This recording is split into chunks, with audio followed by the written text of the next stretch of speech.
Welcome to another episode of The Brand Called You, a podcast and podcast show that brings you leadership lessons, knowledge, experience, and wisdom from hundreds of successful individuals from around the world. I am your host, Ashutosh Garg, and today I'm delighted and privileged to welcome a very accomplished tech entrepreneur from Vancouver, Canada, Mr. Manuj Aggarwal. Manuj, welcome to the show. Thank you so much. So excited to be here. Thank you. Manuj is the founder of TetraNoodle Technologies, which is a big data and AI consulting company. And he's a leader with Startup Vancouver. So Manuj, let's talk about TetraNoodle Technology. Tell me a little bit about the venture and what motivated you to start it. So it's a consulting company. We provide mid to large scale corporations, technology consulting on artificial intelligence, blockchain, all the cutting edge technologies. We build mobile apps, IoT infrastructure. Any kind of technology they want to build, we build them. But the unique thing that we do is I have a background in human psychology, neuroscience. So we combine psychology, data science, a little bit of what we were actually talking about that before the interview. So the more you learn about data science, the more you can uncover how people think. And once you have mixed that with automation, with blockchain, with AI, you can create some really compelling solutions with very interesting results. Very interesting. Very interesting. And, one of the questions I ask a lot of startup entrepreneurs is, what have been some of your challenges when you scaled up? Every day is a challenge. If anybody who is responsible for making decisions for an organization, whether that's a professional, executive, or entrepreneur, they know that every day is a challenge. I think the biggest, what I can boil down is finding good people, right? Because the thing is that we all have great ideas, but those ideas need to translate into something, concrete action. Execution is everything. And when you don't have the right team, even though you may have the best ideas, execution will not be flawless and results will not be, as expected. So I think the biggest challenge for anybody, any entrepreneur, executive, is finding that really cohesive team who can just really execute like a well-oiled machine. Fascinating. So moving now on to the work that you do, artificial intelligence, blockchain, machine learning, now robotics, now the metaverse. These are all very interesting buzzwords. But a lot of people don't understand what these words are. So to start with, help me understand in simple language, what is artificial intelligence and what is machine learning? Okay, so let's take machine learning first. See, what happens is a human mind is very good at finding and remembering patterns. And based on that, we make decisions in the future. So a very simple example is if a little child, 2-year-old child, touches a hot stove, they will immediately feel the pain and they will, retract their hand. And this pattern will get embedded in their mind for the rest of their lives, right? So this is called machine learning in our mind. Same thing happens in the data. So let's say if we are looking at a weather graph, we can see that, during June and July, the temperature in the northern hemisphere goes up and down and like that. And we will, over time, we'll start to see this pattern, right? So when we look at any such scenario in real life or in imaginary scenarios, we can collect a whole bunch of data, plot it on sort of an imaginary graph, and start to look for patterns. This is called machine learning. So machine learning can find these patterns in any kind of data and then make sense of something that was not visible to us initially. Very interesting. Yeah. Okay. Now, artificial intelligence is and layers of that, meaning machine learning over machine learning over machine learning, because our human mind is very complex, right? When I gave the first example of touching the stove, it was just one variable. Correct. Just one variable. Now, let's say there are other variables we add, what is the outside temperature? Because let's say if it's minus 50 degrees outside, you touch the stove, it may not be that painful, right? So now we have two variables, outside temperature and the stove temperature. Yeah. as we start to add layers more and more, let's say if you want to predict weather patterns or something like that, right? You have so many variables, like thousands of, your mind is like, cannot even imagine, right, that complexity. Correct. But that's where artificial intelligence comes in, where we can combine all these layers of decision making with many parameters and come to a very accurate sort of prediction of, okay, what is going to happen given this historical data. So that is how our mind thinks. Correct. But it's very simplistic terms, but machines can do it much faster, but in much more depth. Very interesting. And for my viewers and listeners, what would you say are some of the common examples of AI? Common, very interesting that whatever we are doing right now, today, if we pick up our Android phone or iPhone, we say, Siri, call somebody. That's artificial intelligence. Okay. If we talk to Alexa, do this, that's artificial intelligence, right? In this Zoom, the way that network packets are being, you are in India, I'm in Canada. It's like we are sitting next to each other, we are talking to each other. Why that is happening? Because the networks are being optimized through artificial intelligence. There are live transcripts that sometimes Zoom can do that, right? That's artificial intelligence. All of this is artificial intelligence. Fascinating. And again, I've been speaking to many people who are knowledgeable about artificial intelligence.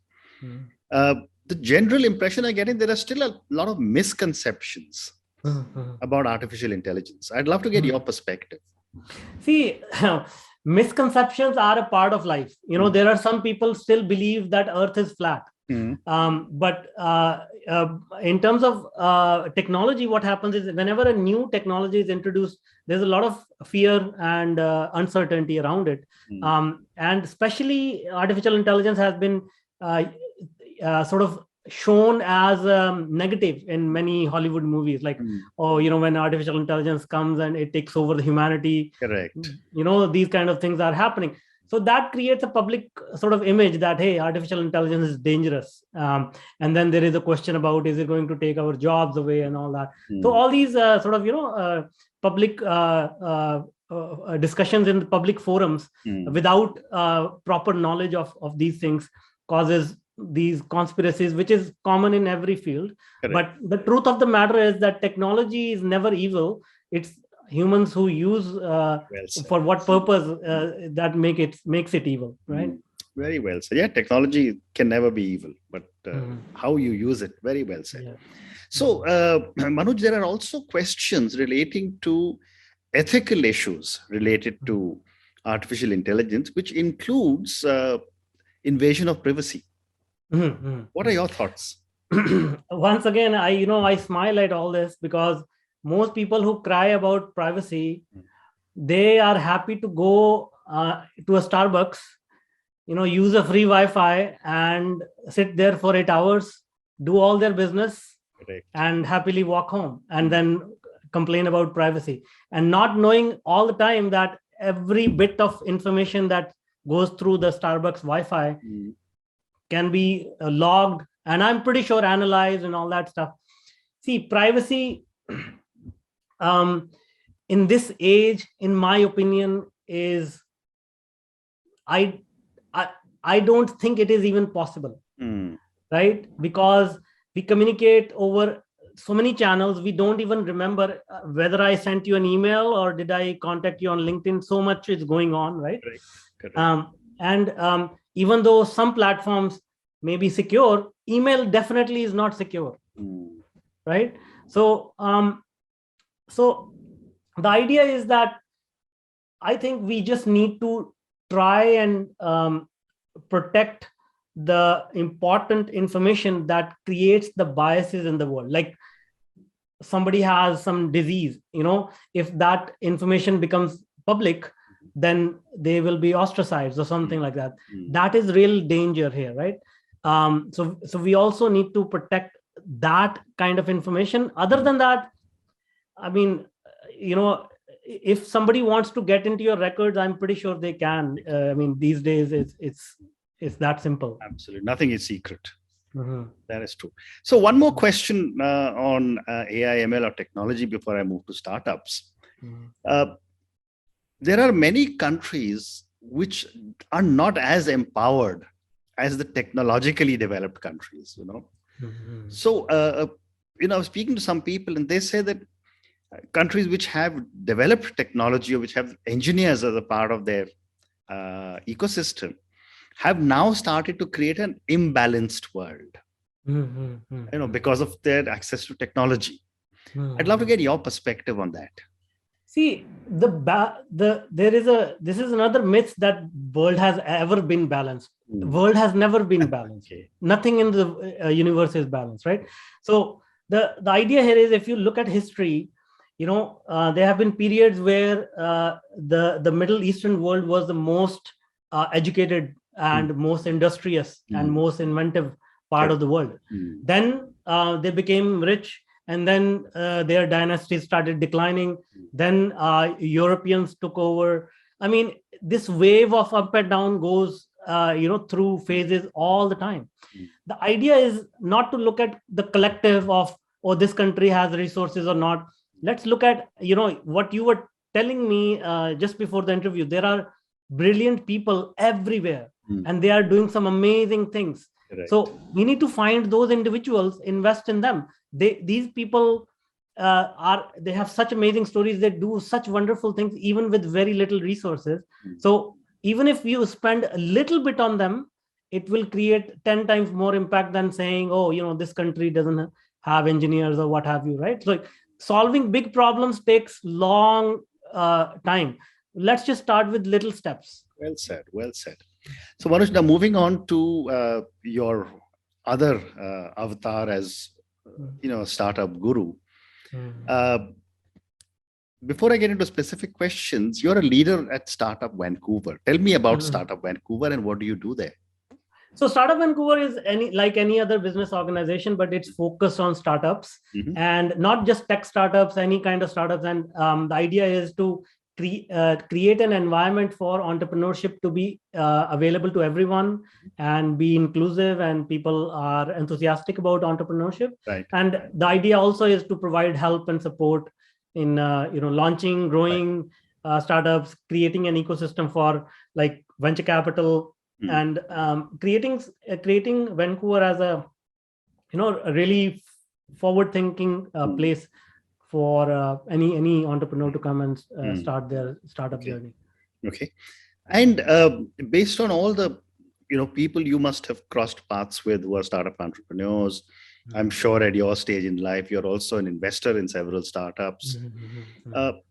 What, according to you, are some of the basic mistakes a lot of startup entrepreneurs make? Well, first of all, there are so many mistakes.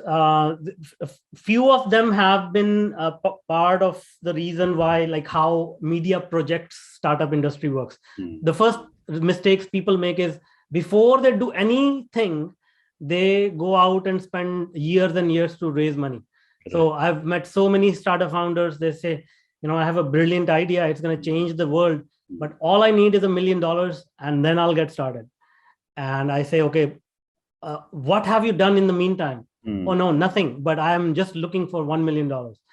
Okay. Have you talked to anybody? Have you created a prototype? Have you done any sort of, blogging about it? Have you gone on to talk to any press? No. I can't do anything until I have $1 million. So that is number one. Secondly, they say it has to be a brand new idea. Like nobody has done this before. That is the only thing that will work. Otherwise, too much competition in anything. I don't want to get into that. So I'm like, if that is the case, then there will not be any Pepsi after Coca-Cola. There will not be any Lyft after Uber. So again, this misconceptions people have about, what startups are. And the last one is build it and they will come.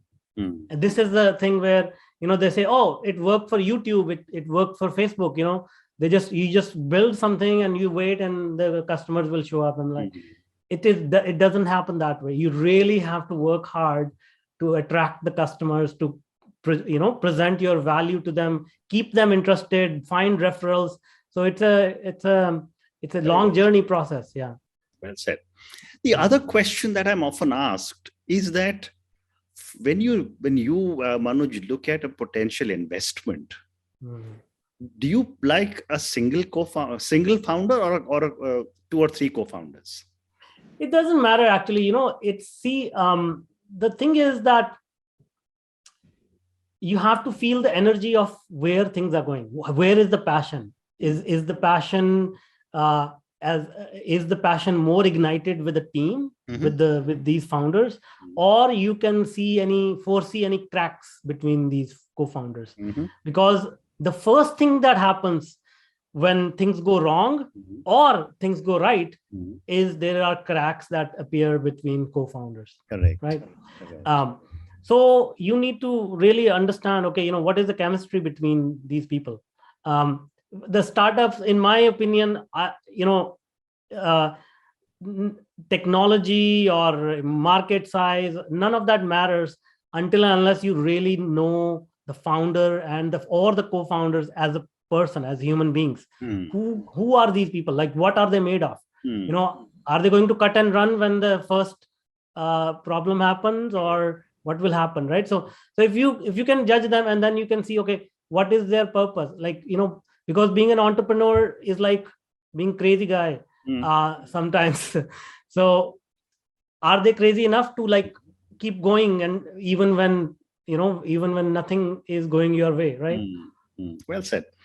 And coming back to your example of $1 million, another question that is often asked by startup founders is, should I bootstrap as long as possible? Absolutely. Or should I raise money as soon as I get it? Absolutely bootstrap.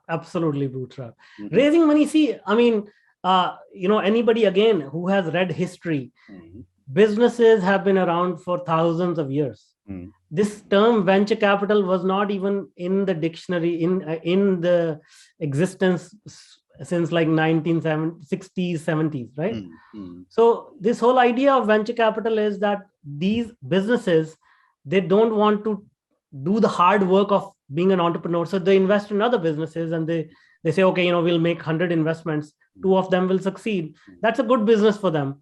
But at the end of the day, the entrepreneur who's raising the money, they don't know what happens after raising the money. They celebrate, we have raised the money.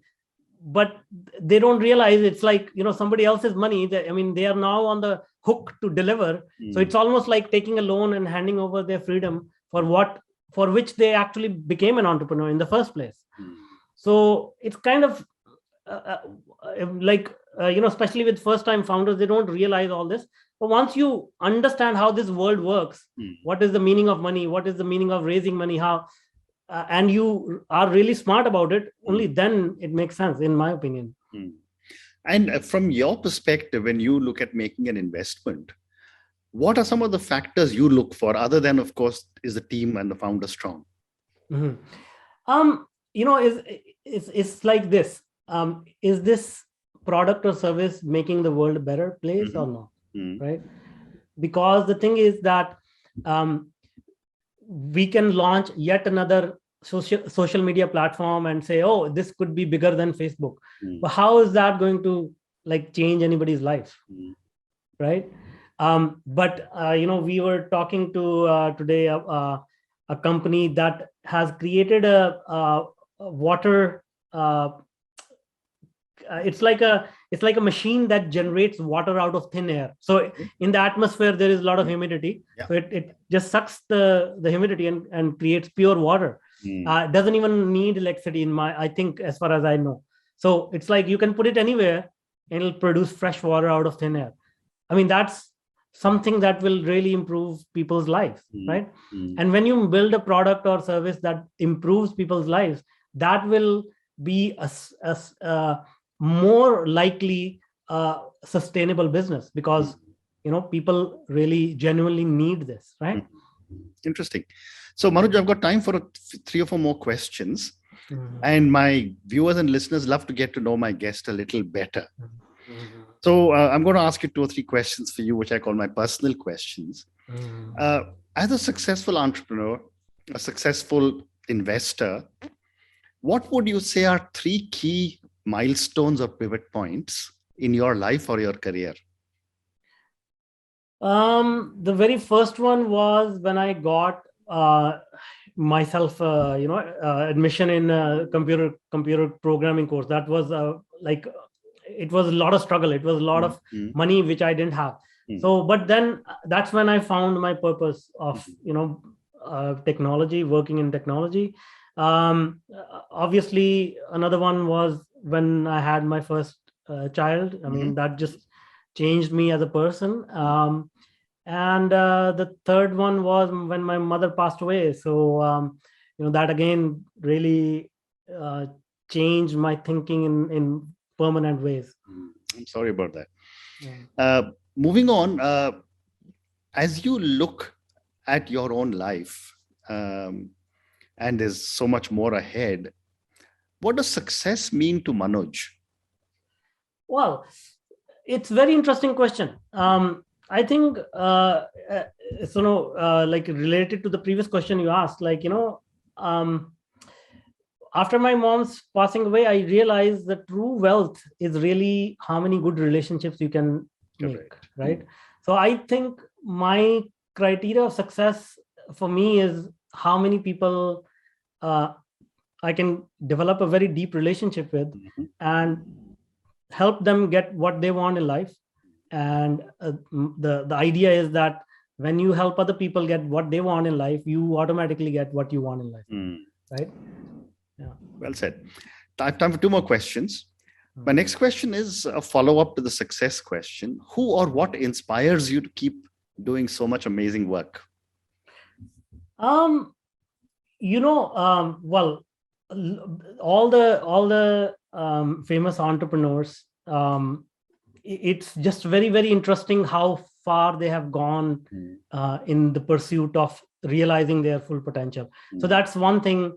I also say, okay, let's see what else. Like if I was, if I didn't have money to pay for my computer course and I'm able to reach this far, how far ahead? What else can I do before I leave this planet? So that's like almost like a self-discovery thing. Secondly, obviously, I want to help people using my skills, create technologies that can improve their lives. And the biggest thing for me is to show my kids, what is possible if you apply yourself and help them lead a happy life as well. Fantastic. And my last question to you, Manuj, now, and this is for the many, many young people who are aspirational entrepreneurs. What would your advice be to a young startup entrepreneur starting off on her or his journey? So first advice is learn how to communicate with people. So learn how to understand other people, learn how to listen to other people. If you do that, then everything else will fall into place. Wonderful. Communicate well and listen well. Exactly. Thank you. On that note, Manuj, thank you so much for speaking to me. Thank you for talking to me in such detail about artificial intelligence, machine learning, and all that goes into developing and implementing these technologies. Thank you for speaking to me about startups and your own journey as a startup entrepreneur and what you're doing to support startup entrepreneurs. So thank you again for speaking to me, and good luck. Absolutely. Thank you so much for having me. Thank you. Thank you for listening to the Brand Called You videocast and podcast, a platform that brings you knowledge, experience, and wisdom of hundreds of successful individuals from around the world. Do visit our website www.tbcy.in to watch and listen to the stories of many more individuals. You can also follow us on YouTube, Facebook, Instagram, and Twitter. Just search for the Brand Called You.